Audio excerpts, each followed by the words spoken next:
All right, I know it said that we had 15 seconds left, but I'm going to go ahead and get started. Welcome to How to Start a Business the Right Way. My name is Yannick Medor. I'll be your instructor today, and I'm also the lead instructor of 30 to Eden Business Bootcamp and Cohort. And so today I want to just go through a quick course on how to start a business the right way. And if you don't know me, I'm a business strategist and I've worked with hundreds of entrepreneurs, executives, leaders, sales professionals over the past 15 plus years. So I keep wanting to say 10 years, and really it's because in my mind it's still 2020, but it's clearly not 2020 anymore. So it's actually closer to 15 years, probably closer to 20 years than 15, but either way, who's counting? And so it's really important for me to go through this, mainly because I notice how many businesses don't start off strong. And if you're like me and you ran track, you already know the majority of the race is how you come out of the blocks. And you know how they have this saying, if you measure twice, you cut once? Well, entrepreneurs, we tend to want to just go ahead and cut and just get this thing over with. We have this vision, we get excited about it, and then next thing you know, we just start the business. And so I want to prevent you from being in a place like that where you're measuring zero times and you're going straight into the cut. And why is this? Why is this so important? Well, I'll say this. If you don't start your business off the right way and you don't use what I term and call Edenomics to start your business, you're going to run into a lot of brick walls and a lot of ceilings early on, midway, and sometimes it could be 10 and 15 years in, and you never even realize that you started off the biggest started off the business the right way. So here's a couple of things that I'm going to take you through, and I want you to answer these questions. Question number one: why do you want to start a business? Why do you want to start a business, friend? Why do you want to start a business? And here's a couple of things that I hear. All right. Um, First reason: I'm tired of having a boss. Well, congratulations.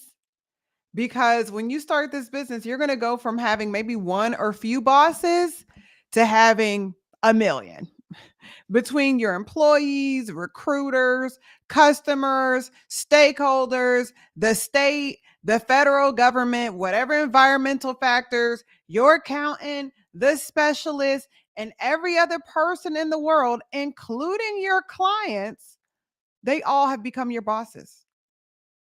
They're all telling you what to do. They're all pulling on you. They're all requiring more of you than what you may not be willing to get. So, if you're starting the business just because you don't want to have a boss and you want to work for yourself, I hope that before you take the leap, that you really do some soul searching and you learn how to serve, you learn how to collaborate, you deal with the ego and everything else.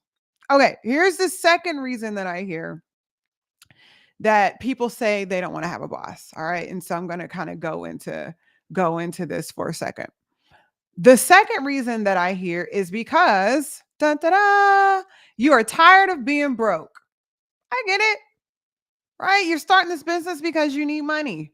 And this could work. This could work. But it works only because the purpose of a business is to impact until you see a profit. Impact until you see a profit. Meaning, it's very, very unlikely that you're going to turn enough profit in your initial days to really make an impact and to take you out of being broke. But before you even go there, I need you to analyze why you're broke in the first place, why you need the money so bad in the first place, or if you just want to, because there's nothing wrong with just wanting to have more money. But is it because you don't steward your money well? Well, if you're a big spender, or you have a weird addiction, or a poverty mindset, more money's not going to fix it. If anything, the more money and the resources that you receive will just make whatever the existing problem worse. So if you owe the IRS, you know, $2,000, you're going to owe them 200,000. You know, if you've had enough money to feed this addiction, it was like a couple hundred here, 500 here, 1,000 here. Well, guess what? You're going to be gambling tens of thousands now. Now you're even in the hole even more. Now you're in big trouble. Now your company can't make payroll. Now you can't pay your employees. You can't do all of these other things, right? People are knocking. But here's the thing, right? You're not suddenly going to become more mature. So before you start the business, you need to change your paradigm about money. Really, before you need to start the business, you need to change your paradigm about life, business, and entrepreneurship in the first place, because you immediately must go from being employee minded to entrepreneurial minded. And, changing your habits just take too long. You've got to learn how to change the lens. And if you don't know how to do that, I have a free book that you can read. I wrote this book for sales professionals.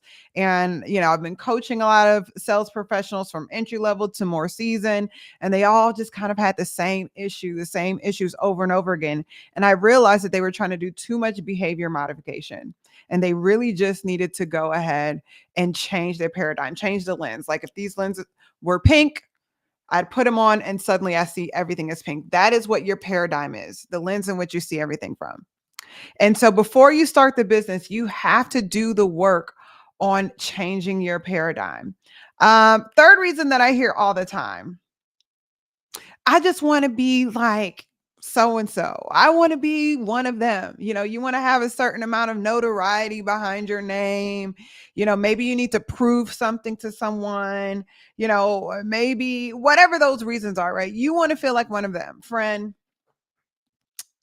the sign and the nameplate are only the first two steps. If I'm being honest, it's likely you won't feel like somebody for quite some time. In fact, most people start their businesses looking and feeling like the help, looking and feeling like the pauper. Most start their business with a job, and they're just as soon as they can squeeze in some extra hours here, there, or whatever, they're figuring it out. If they're anything like me, in my first year running a business, I felt overworked, I felt overwhelmed and undercompensated in the early stages. So remember, you first have to establish your name and reputation. And this is something that people make you work extremely hard for when you are new. So please, please, please, please, please, don't come into this if you are looking to boost your ego in any sort of way. And anyway, I don't care what kind of way you're thinking of, all right? And I know that may I know that may sound really, really harsh, okay? And I don't mean for that to sound really, really harsh, okay? But that's just what it is, friend. That is just what it is. And so the only right answer to this is I want to start a business to make life better and easier for my customers, my community, and my team through purposeful products, transformational services, and or memorable experiences. If that's not your answer in some form or fashion as to why you want to start this business, friend, leave it alone. You are going to be highly disappointed. And for those of you guys who've already started a business, can you agree? Do you agree with me? Am I just making this up? I don't think so, friend. I do not think that I'm just making this up. So you have to really, really get in tune with why you want to start a business in the first place. And if it's any of the first three reasons, you are going to be rudely awakened and you're going to be full of resentment, full of resentment. You're going to get into this thing 5 months, for some of you, maybe 30 days, 5 months, a year, 5 years. And you're going to notice that that business has fulfilled none of your expectations, or you blow up the thing that you built simply because you started the business with the wrong intentions.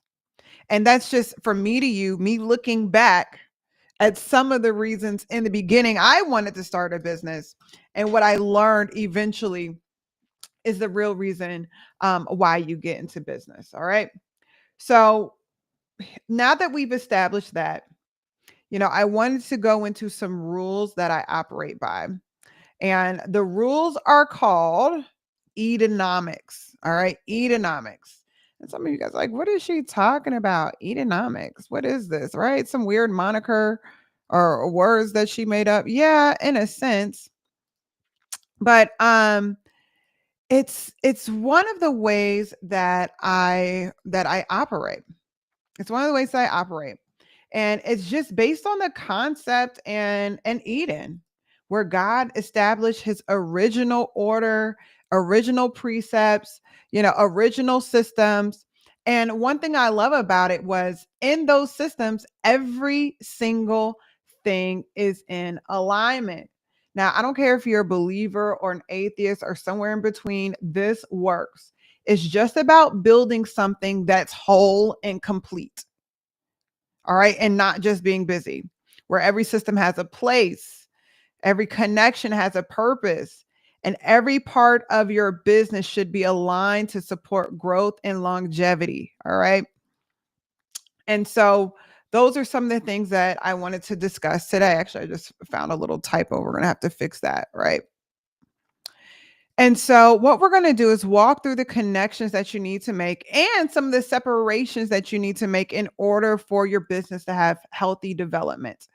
And you're like, what do you mean healthy development? Yes, your business, just like a house, just like a baby, just like everything else in this world, needs to have healthy development.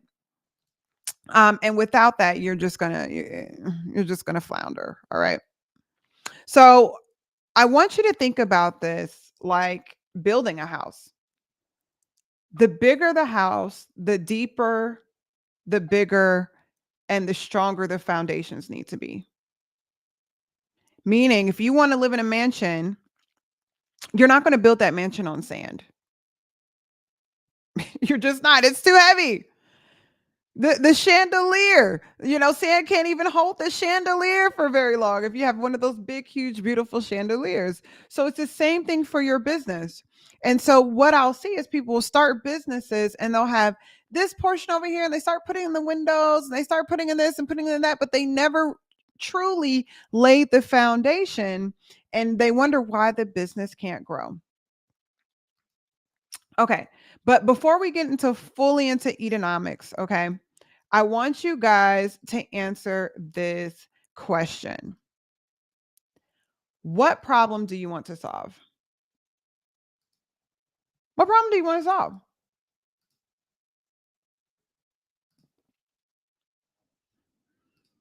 Why? Well, this is a question that I ask every entrepreneur. What problem do you want to solve? And why are you the person that should solve that problem? That's an easy question, right? What problem do you want to solve and why should you be the person to solve it? Now, what do I mean by problem? Well, problems are where the money is made in business. That's where the money resides. And businesses exist to either create convenience, to relieve frustration of some sort, or to solve a problem.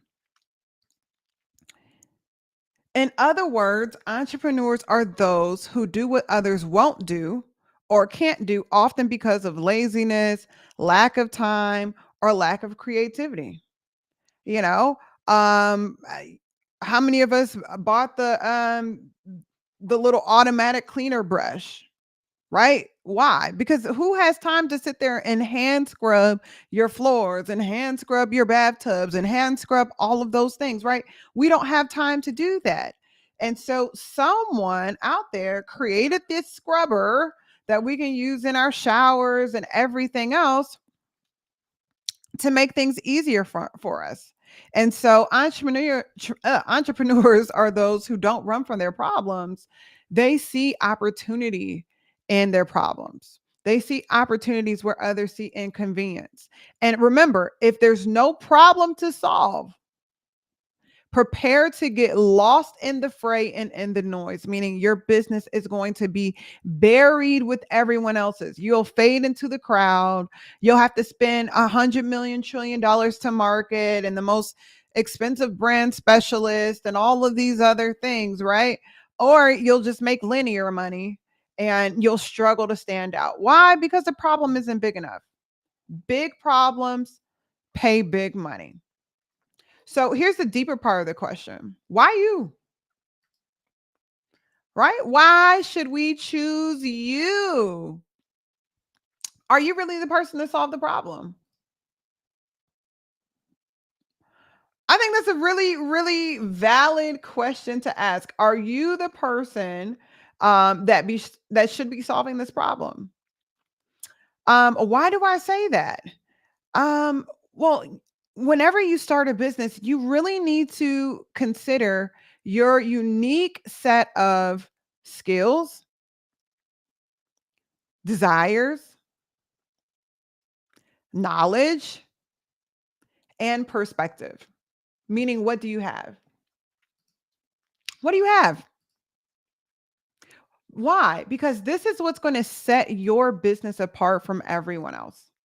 There are certain things that I can do and I can figure out, but I don't need to be doing it. And ultimately, your answer to this question determines your staying power. Why is that important? Because the life of an entrepreneur can be repetitive. Well, I'm sorry. Let me not say can be. The life of an entrepreneur is often repetitive but rewarding. Some may even call it a marriage of sorts. So if you're going to marry this thing, you're going to really build it out because guess what? Building it out isn't going to be tomorrow. It's going to be years. So you better marry something you're willing to look at, work on, and show up for every day. That's why you need to consider your own skill set. So here's your turn to answer a question. I'm going to give you a moment to answer this question. What problems do you want to solve in your business?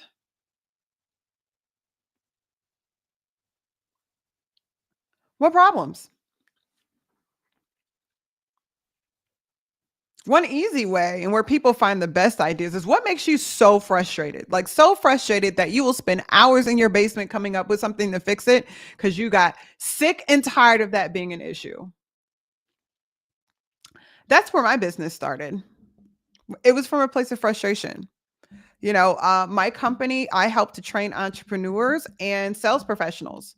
Why? I know what it's like to be a sales professional.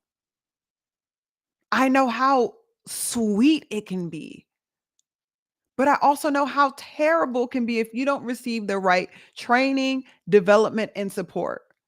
And so instead of sitting on my little footstool or whatever you call it, right? Standing up, screaming at people, you need to train your people. You need to train your people. Why don't you do this? Why don't you do that? I said, well, clearly they're just not going to do it. And I want to see these people bang it up the way that I did in a good way. I don't even know what that means. I want to see them bang it up the way that I did, right? I want to see them grow, make money, make commissions, pay off their houses, put down huge deposits, pay off their cars, buy new ones, Christmas gifts, vacations, all that stuff while building up that company. And so I decided to take it on my in my own hands. That's why I have a sales training an employee development company where I'll take your employees and I'll work with them. I don't just train them, I'll disciple them 4, 8, 12 weeks, some of them 6 months. But it was a problem that I wanted to solve. And it was a problem not only I knew needed to be solved, but one that I was willing to step into and continue to push forward in. So here's your second question. Why do you believe you are someone that's uniquely positioned to solve this problem? Doesn't mean you'll be the only one, but why should you be the person to do it? You're going to have to remember this. So just take a moment and answer that question. All right. So how do you know it's a good idea? This is another question that people ask me all the time. Yannick, like, I have this idea, but I don't know if, you know. Okay, so we're going to talk about how do you know it's a good idea. All right. Here's the secret, y'all. Here's my rule. A good business idea should be something where you can formulate the idea and close a client within 72 hours. Meaning, you took 48 hours to think of it. And then 24 hours after that, you should be able to close your first client. No, I didn't stutter. If you're looking at the PowerPoint, no, this isn't a typo. All right. Take the weekend to flesh out the idea, create a basic framework or outline of the offer, and launch that thing. I don't care if it's a pre-sale. I don't care if it's a sample. You just want to make sure that you have an MVP, a minimum viable product that within 30 days of that, you can close the deal. So this doesn't mean the product will be perfect. It just means that your idea solves a real problem that's clear enough that even the shoestring version, a prototype, a sample, a draft can help someone and they'd be willing to pay for it. If you can't do that, if you can't generate interest within 72 hours, either one, you're not clear enough on the idea, you're not clear on the need, you're not clear on the solution, or you don't really know who your customer is. And before you go into full launch mode and you buy everything and you invest or whatever, you need to be able to answer those 3 products. How do I know I have a good product? If I can go out and sell it and find some interest immediately. So why should you move this quickly? Well, the first thing is, for all the perfectionists out there, the rule of thumb is if you launched a perfect product, you took way too long to launch. I don't care what anyone says. You took way too long to launch. But you also want to move this quickly because you want feedback and you want fast feedback. What works? What doesn't work? What confuses people? Like, what questions do they have? I remember when I first started launching my sales leadership development programs, and I remember all the questions people asked. Well, what are you going to cover? Like, what are the topics? Da, da, da, da.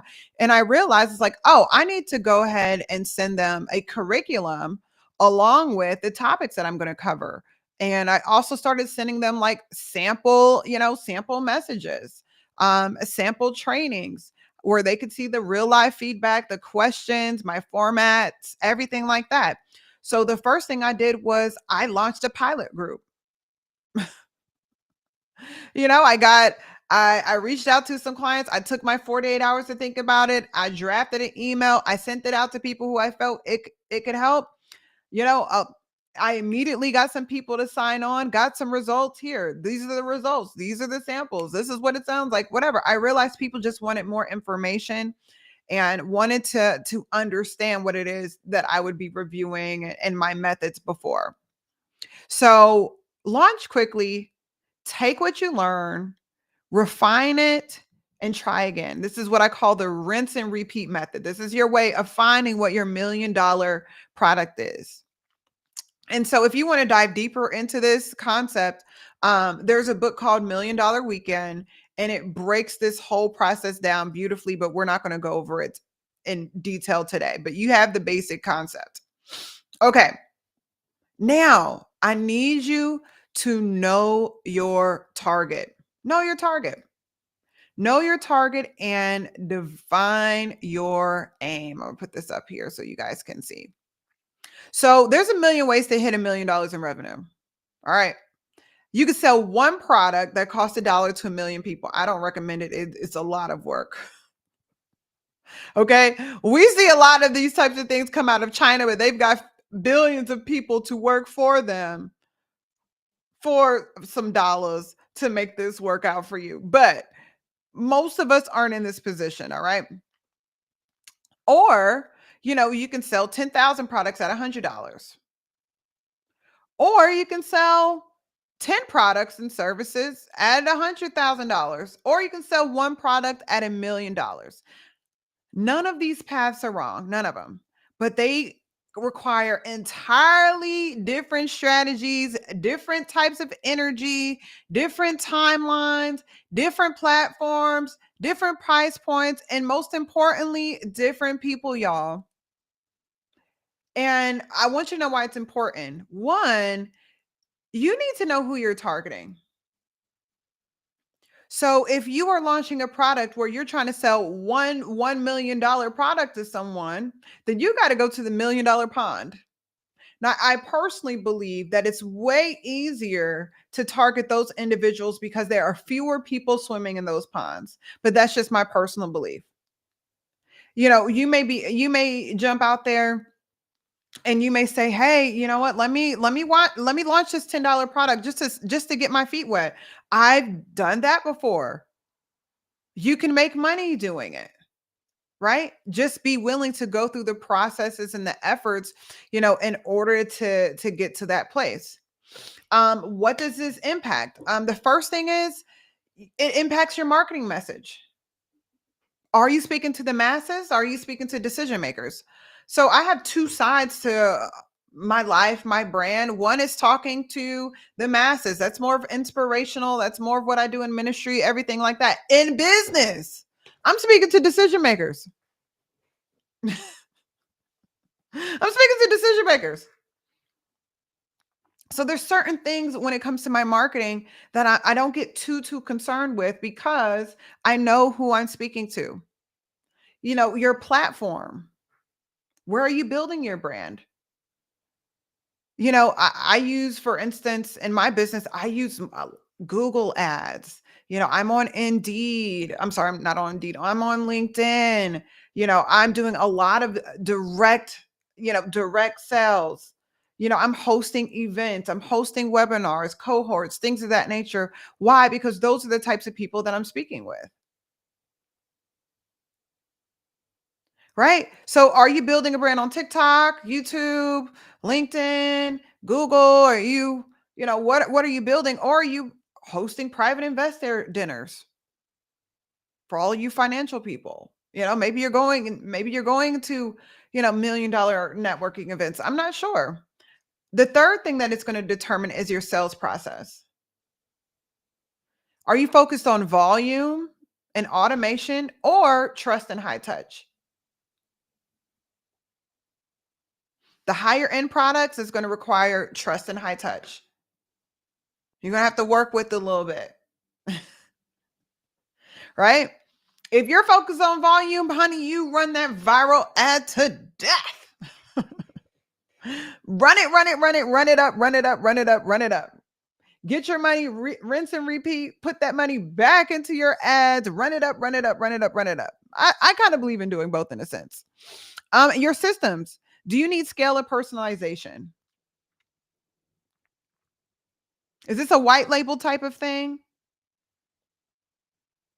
Or do you need the scale? You just need to go super wide. All right. If you don't know your aim, you'll waste time trying to reach everyone, which typically means, look at that at the end, you'll reach no one. If you are trying to reach everyone, you will reach no one. No one. You will be lost in the fray. There's nothing about you that stands out. You're just like, I got $2 earring. Okay, so does Walmart. Great. Y'all probably have the same products. And all right. So here's some practical examples. And this is if you have a service-based company. So let's say you want to close 100 clients at $1,000 each. So maybe, you have Botox or something like that. I don't even know how much it costs, but I'm assuming it's around $1,000. You need a volume system, lead generation, automation, nurturing, sequences, things where things just pop just like that. Boom, boom, boom, boom, boom, boom, boom. But if your goal is to close 4 corporate contracts at $250,000 each, you need to have high level networking, proposal decks, and trust building touch points. You're talking with them, you're doing all of those things. You can't build the right bridge if you have no idea where you're going. Where is it? Where's this bridge going? Oh, I don't know. It's everywhere. There's no bridge to everywhere, friend.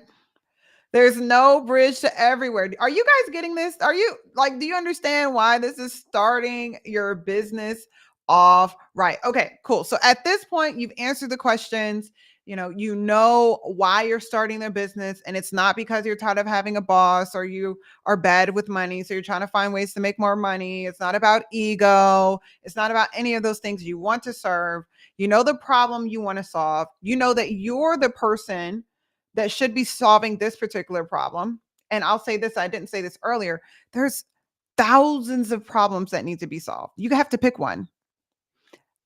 I believe it would behoove you to pick a problem that you would be really, really great at solving. Like I don't know how to do nails, so I can't solve the ugly nails problem. They're just gonna go from ugly to uglier if I do it. And I play instruments, so I've been cutting my nails off my entire life and all that other stuff. So I'm just not a person for nails. And every time I get them, I'm just like, oh, I can't play. And then I get upset. Okay. So now you've started the business. Business is ready to go. All right. So let's get one thing straight. Ideas don't grow businesses, systems do. Systems are what grow your business, friend. All right. So if you want to stop guessing, stop stressing, and you want to build momentum, you're going to need 3. We're going to start off with 3 foundational strategies and systems that you need to have in place. All right. Number 1, you're going to need a sales strategy and system. What's that, Yannick? How are you going to convert conversations into cash?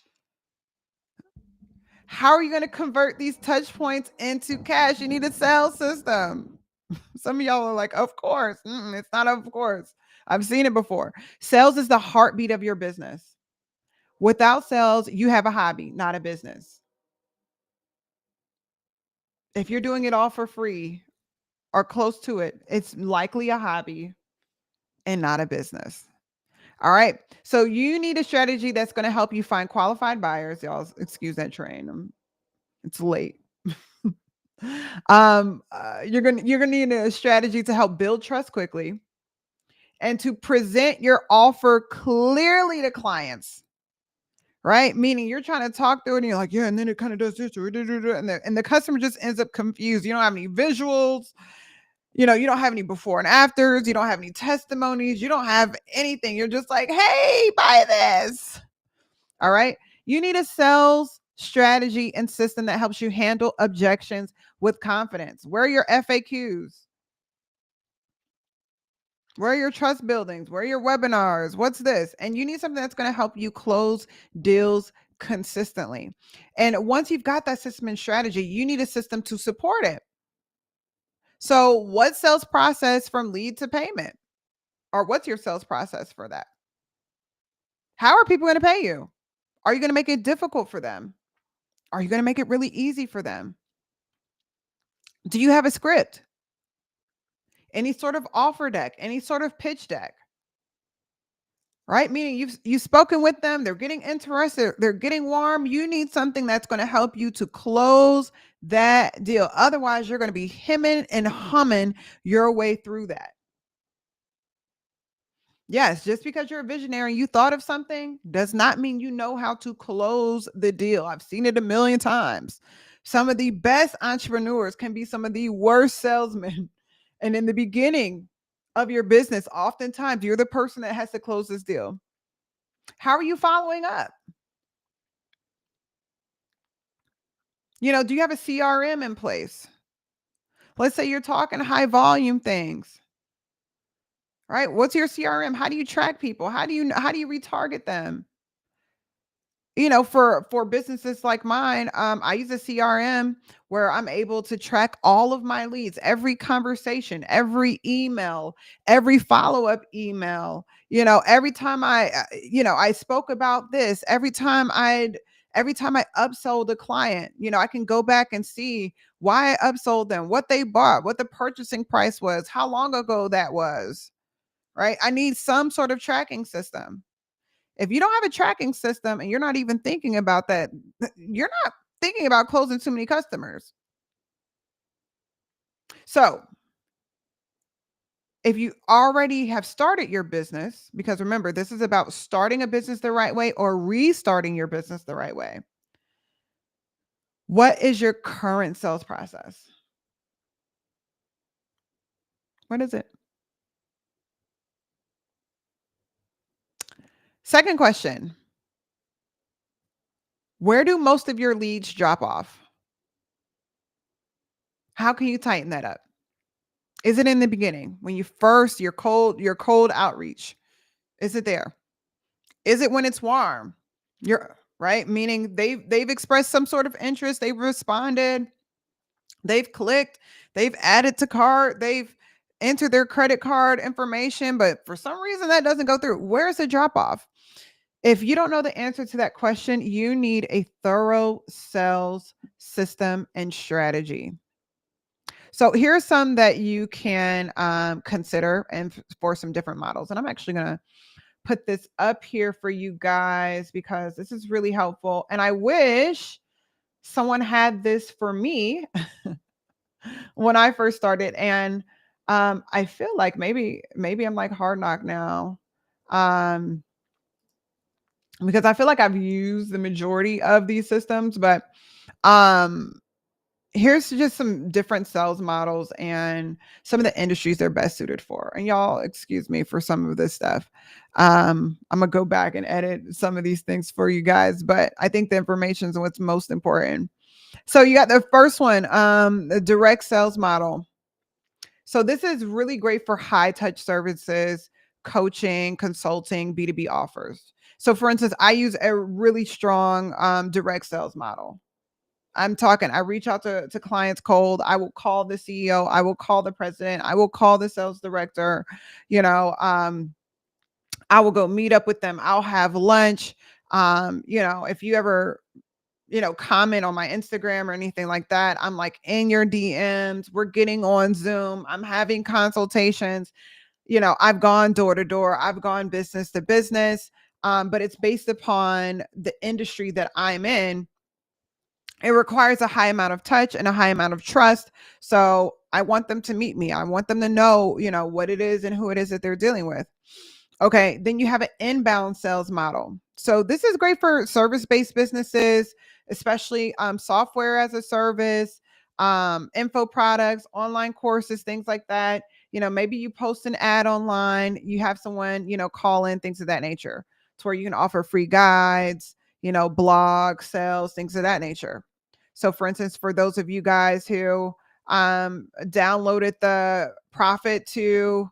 um, the Paradigm to Profit Blueprint, one, it's a really great product and I use it for all of my entry level to high level to new entrepreneurs. I have them read this. So it's really, really great, but it's free.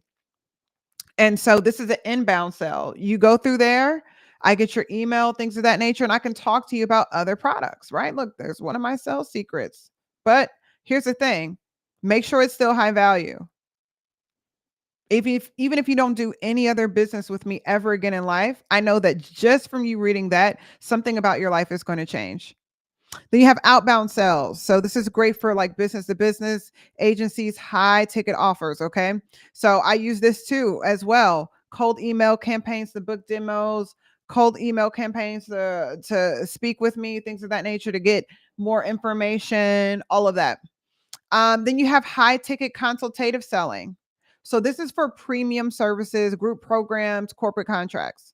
So maybe it's a one-on-one call because you have a $10,000, $20,000, $50,000 branding package. So this is where you may have like a strategy session, things of that nature. Something that I always do.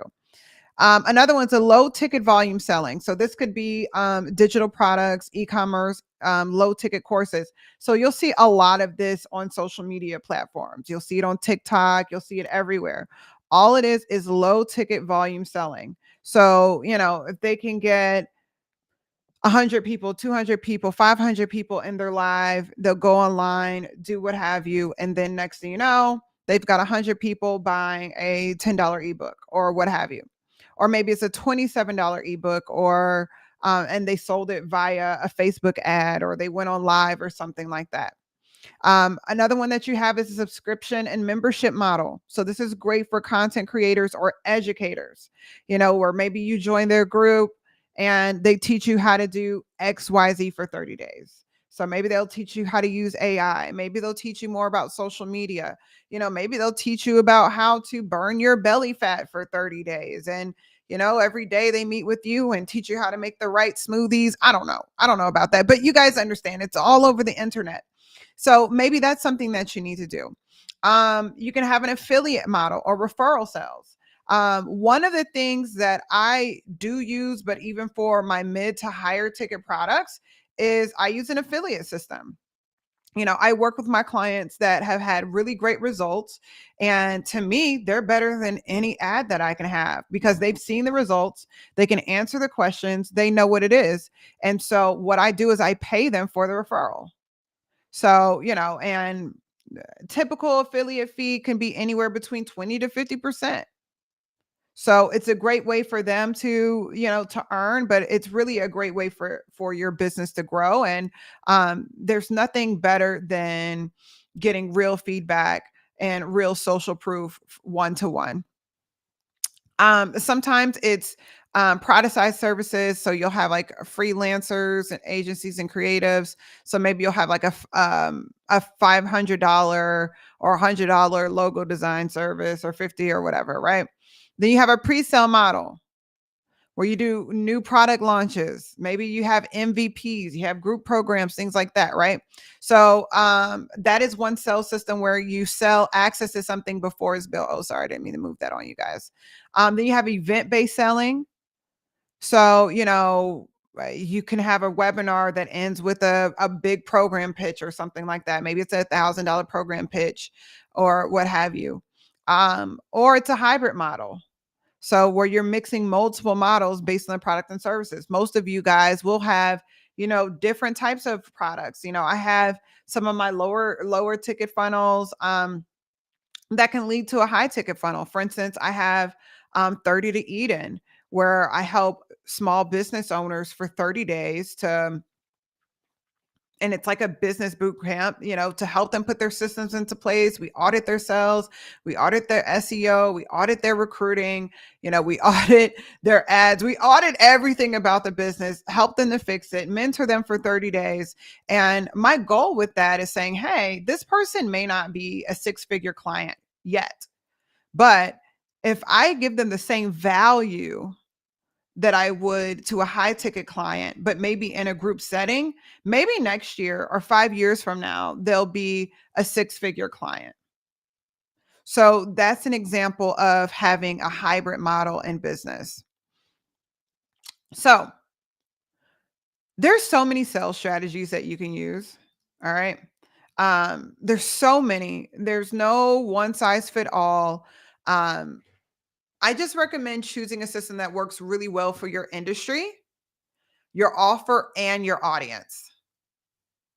Industry, offer, and audience. Some strategies are better for high ticket consulting. For instance, I just explained to you, or high ticket consulting. I just explained to you guys how I use a lot of direct sales. Well, you can use direct sales when you're not looking for a million customers.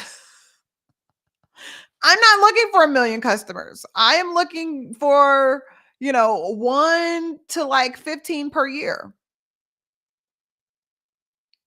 So a direct sales approach is very fitting for my industry, but you figure out what it is that you want to do.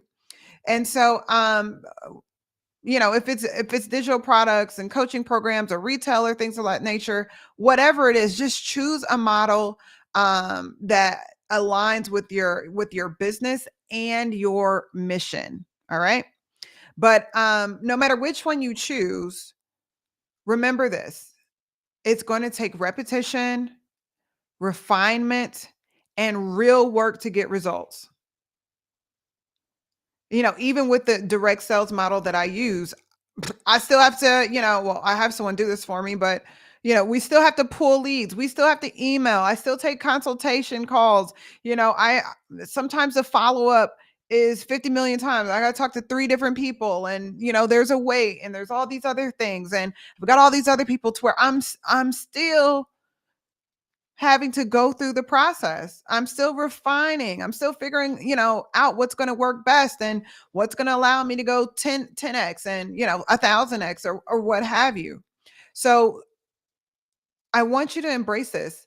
It may take you months it may take you months. It may take you years, but I'd rather you go through the refining process and embrace that it's going to be a process, rather than thinking you're going to find the holy grail sales system where all you're going to have to do is do this. I'm sorry. Hopefully I didn't just mute this whole thing. Let me check to make sure. um Yeah, okay, yeah. I just want to make sure. I have to remember that I'm using an actual, like, sound system at times, and I'll click something and the sound will go away. So, that works. But I found that some people are really looking for the holy grail system where they just press one button and then everything just goes. All right. No, people sell you that lie online using a low ticket strategy on YouTube or something like that. That's not how it works in real life. So I'm going to save you the time. The holy grail doesn't exist. Even the best strategy will require refinement and repetition and work. So your key, you're like super key. Let me get really close so you guys can see this. All right. Your key and the only secret is consistency, clarity, and constant iteration. All of these systems can work, but you still have to work it. All right. All right. I won't be so obnoxious. All right. So, bottom line, you don't need to be fancy, but you need to be ready.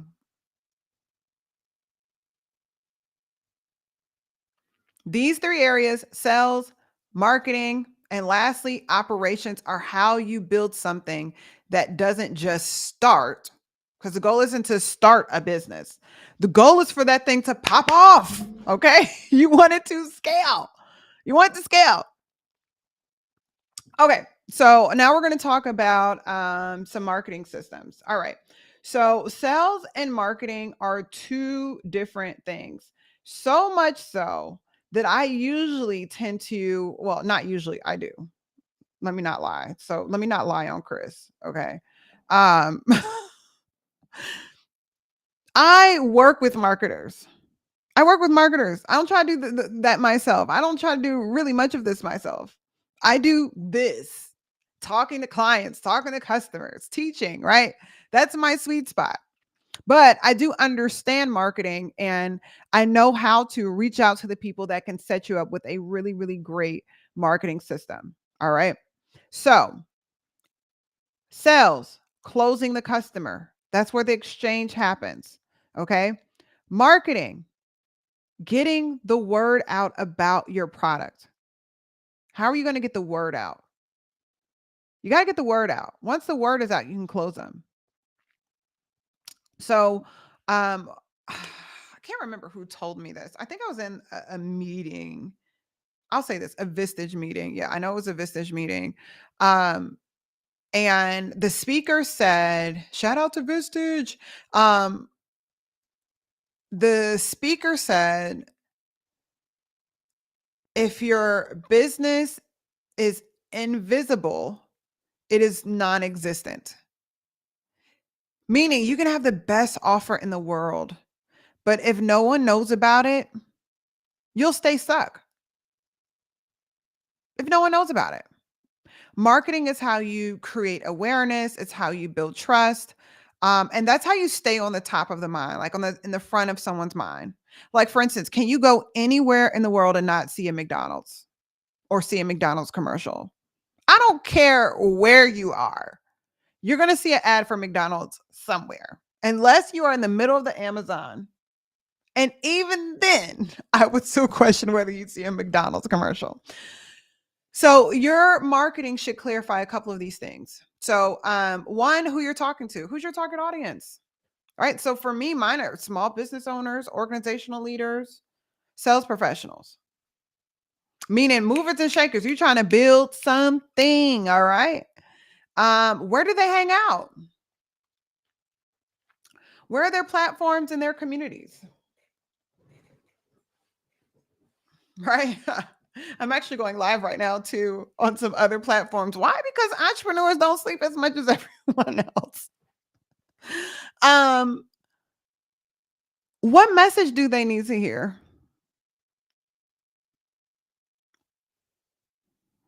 Depending on your audience, that message better be different. You know, if I know I'm speaking with entrepreneurs, that message is about empowerment, bossing up. You're already doing your thing. Woo, woo, woo, woo, woo. You're this. You are great. You are Superwoman. You're Superman, but we're going to help you take that cape and make it a little bit higher, friend. How often and how consistently do you need to show up? How often? Then you need a system to keep it running. So, you know, are you posting content consistently? You know, or do you have someone that has ads that are running consistently? Do you have an email list? How often do you speak with them? You know, do you have a referral system? Do you have collaborations? Do you have events? You know, is your branding consistent? And so I want you to answer this question. How do customers currently find out about you?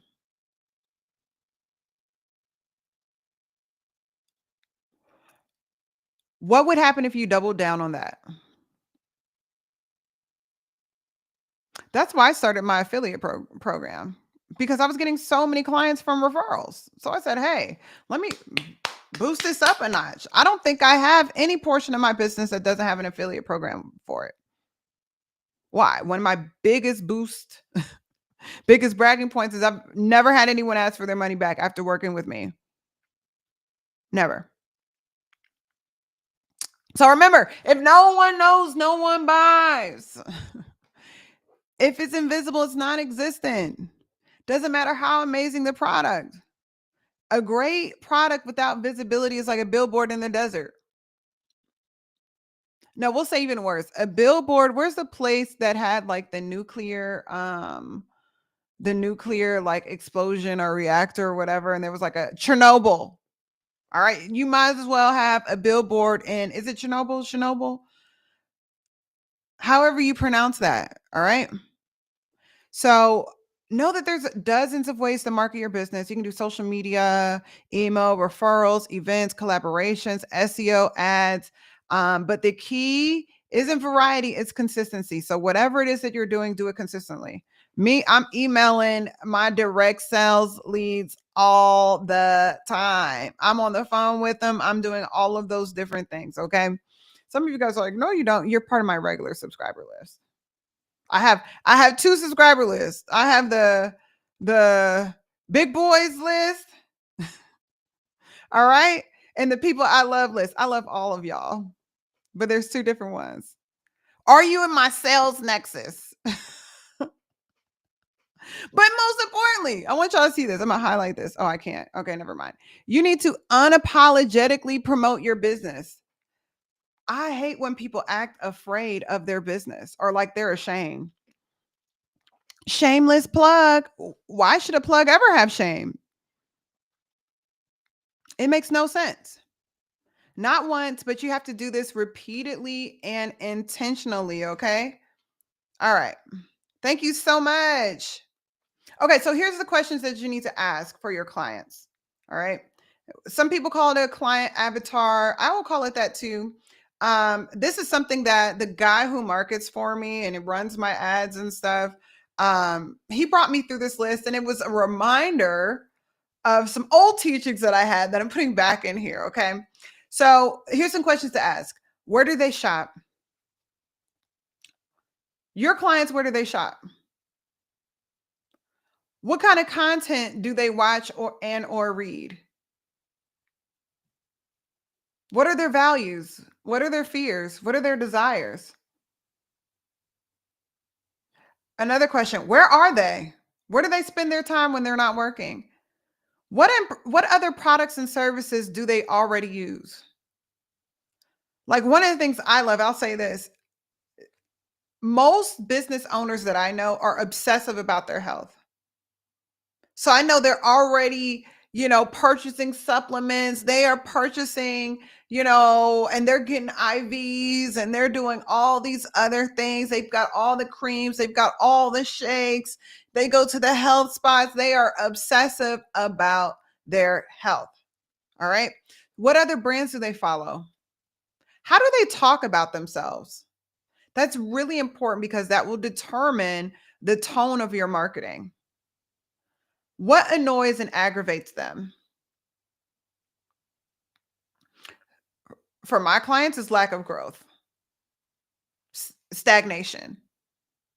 It's not even about like, maybe you're doing a low ticket item and it's about just, you know, like starting something up, tired of being tired, whatever. No, my clients hate feeling stuck. I don't care if they are already making 3 million. If they've been at 3 million for too long, they don't want to be there for any longer. Period. And also they want to get unstuck, but they also don't want to have to do it themselves. What are they trying to solve or avoid? Great questions to ask. So example, if you have a client that buys high-end skincare, they probably travel frequently. They probably prioritize self-care. They probably value status and presentation. They probably follow luxury influencers or aesthetic content. Or they're willing to pay more for some sort of exclusive product and service. All right. So that's there. But remember, it's your job to learn their world. And then you show up in that world frequently, speaking their language frequently. All right. Number 3. So your third system, your operational systems. Everyone, all of these systems have to be strong if you want to grow. Do you guys like that? You see how that was like, that's my old musician, right? You guys didn't know I went to school for classical music, so I can clap and speak in tone and okay, anyway. So operational systems, how are you going to process orders? How are you going to serve your customers without burning out? So once you've sold something and you've brought people in the door, what's next? It has to be a smooth. So yeah, your food, y'all, don't even get me started. I do not